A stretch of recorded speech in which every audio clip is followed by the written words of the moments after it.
Assalamualaikum warahmatullahi wabarakatuh. Alhamdulillah, pada kesempatan ini kita kembali lagi dalam pembelajaran jarak jauh pendidikan Pancasila dan kewarganegaraan. Semoga semuanya diberikan nikmat kesehatan dan nikmat keselamatan.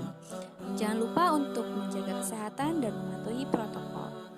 Baik, pada pertemuan ini kita akan membahas materi makna alinea dan pokok pikiran dalam pembukaan Undang-Undang Dasar Negara Republik Indonesia tahun 1945. Namun, sebelum kita mengkaji makna alinea dan pokok pikiran di dalam pembukaan Undang-Undang Dasar Negara Republik Indonesia tahun 1945 ini, kita akan membahas kedudukan dan sistematika Undang-Undang Dasar Negara Republik Indonesia tahun 1945.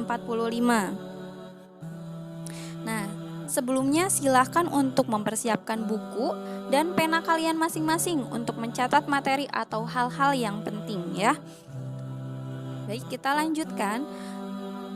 Kedudukan dan makna pembukaan Undang-Undang Negara Republik Indonesia tahun 1945 ini sudah dipelajari ya saat pembelajaran kelas 8 pendidikan Pancasilanya ya.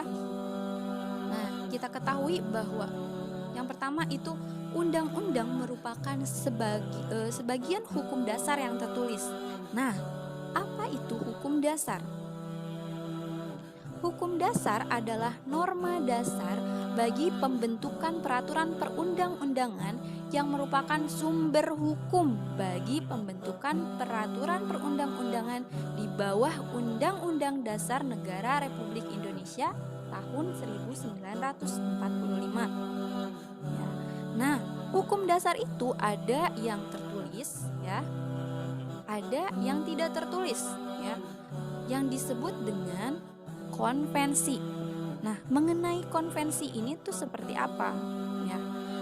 Mengenai hukum dasar yang tidak tertulis atau konvensi, hukum dasar yang tidak tertulis itu biasanya berkembang di kalangan adat ya. Jadi kebiasaan ataupun sebagian orang itu menyebutkan hukum adat di Indonesia itu sama dengan konvensi. Nah, kenapa ada konvensi? Jadi, hukum yang tidak tertulis ini atau konvensi ini gunanya untuk melengkapi hukum yang tidak diatur dalam hukum tertulis. Nah, contohnya itu seperti apa? Contohnya adalah seperti pada hari kemerdekaan itu presiden berpidato di sidang paripurna ya. Mengenai pidato presiden pada sidang paripurna ini itu tidak ada di dalam hukum dasar tertulis ya, bahwa presiden itu harus berpidato di sidang paripurna ya pada hari kemerdekaan. Namun ini merupakan sebuah kebiasaan atau dilakukan secara berulang-ulang ya, sehingga bisa disebut dengan konvensi ya. Ini tuh contoh dari konvensi atau hukum dasar yang tidak tertulis.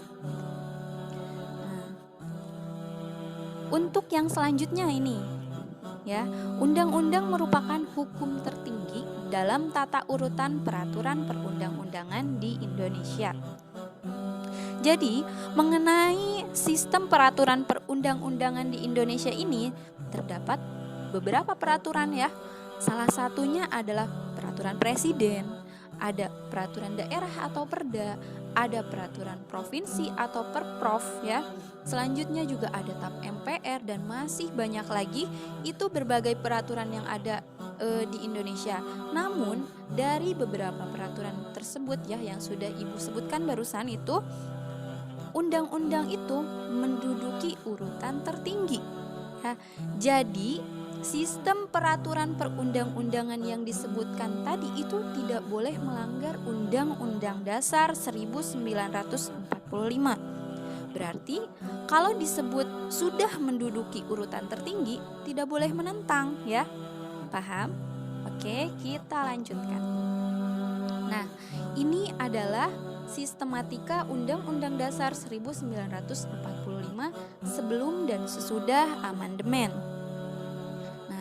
Kita ketahui bahwa Undang-Undang Dasar 1945 ini mengalami amandemen Amandemen itu artinya mengalami sedikit perubahan. Undang-Undang Dasar 1945 ini sudah diamandemen sebanyak 4 kali sampai dengan tahun 2002. Mungkin bisa kalian lihat lagi pada bab selanjutnya, itu ada tentang amandemen Undang-Undang Dasar 1945, tahun-tahunnya bisa kalian lihat kembali ya. Nah, jadi ya, setelah di amandemen ini, sistematika ini adalah urutan atau susunan ya. Sistematika Undang-Undang Dasar 1945 ini mengalami perubahan. Jadi ada perubahan antara sebelum di amandemen dengan sesudah di amandemennya. Nah, bisa kita lihat ya bentuk perubahannya. Kita bahas dari sebelum di amandemen. Nah, sebelum di amandemen, Undang-Undang Dasar 1945 ini terdiri dari 3 bagian ya. Yang pertama itu ada bagian pembukaan, kemudian ada batang tubuh ya, yang terdiri dari pasal-pasal, kemudian ada bagian penjelasan ya. Nah, batang tubuh tersebut itu terdiri atas 16 bab ya. Kemudian 37 pasal, 4 pasal aturan peralihan, dan 2 ayat aturan tambahan. Itu ada di batang tubuh. Nah, sedangkan untuk penjelasan itu terdiri atas penjelasan umum dan penjelasan pasal demi pasal. Kemudian saat di amandemen ya, setelah di amandemen itu bagiannya terbagi menjadi 2 bagian ya. Jadi bagian pembukaan dan pasal-pasal. Lalu kemana penjelasan? Penjelasan kenapa dihilangkan? Penjelasan itu dimasukkan ke dalam pasal-pasal ya. Jadi pada pasal-pasal ini, setelah di amandemen undang-undang ini, penjelasan ini dimasukkan kepada pasal-pasal sehingga pasal-pasal ini sudah terperinci ya. Nah, saat kemudian pertanyaannya itu, nah saat di amandemen apakah pembukaan itu ikut dirubah? Pembukaan ini ikut dirubah sebelum dan sesudah? Tidak ya jawabannya. Karena salah satu syarat dari amandemen itu adalah tidak boleh merubah pembukaan. Kenapa tidak boleh merubah pembukaan? Karena di dalam pembukaan ini sudah kompleks ya. Hal-hal yang dimuat dalam pembukaan itu sudah kompleks mengenai struktur yang ada di Indonesia ya. Karena terdapat visi misi negara, tujuan negara Republik Indonesia, kemudian bentuk negara Republik Indonesia, dan juga kemarin kita belajar tentang dasar negara Republik Indonesia dan juga hal-hal penting lainnya. Maka dari itu pembukaan sebelum amandemen dan sesudah amandemen itu tidak dirubah ya. Oke, bisa dipahami? Selanjutnya ini ada tugas ya. Tugasnya adalah apa yang akan terjadi jika Undang-Undang Dasar Negara Republik Indonesia tahun 1945 ini tidak mengalami amandemen atau perubahan ya. Silakan kalian kerjakan pada buku tulis, cari jawabannya atau informasinya dari berbagai sumber. Dikerjakan dalam buku tulis ya. Kemudian dikumpulkan pada link yang sudah di-share ya. Jangan lupa untuk disiplin dalam mengumpulkan tugas sesuai dengan jamnya ya. Silakan dikerjakan, terus semangat ya.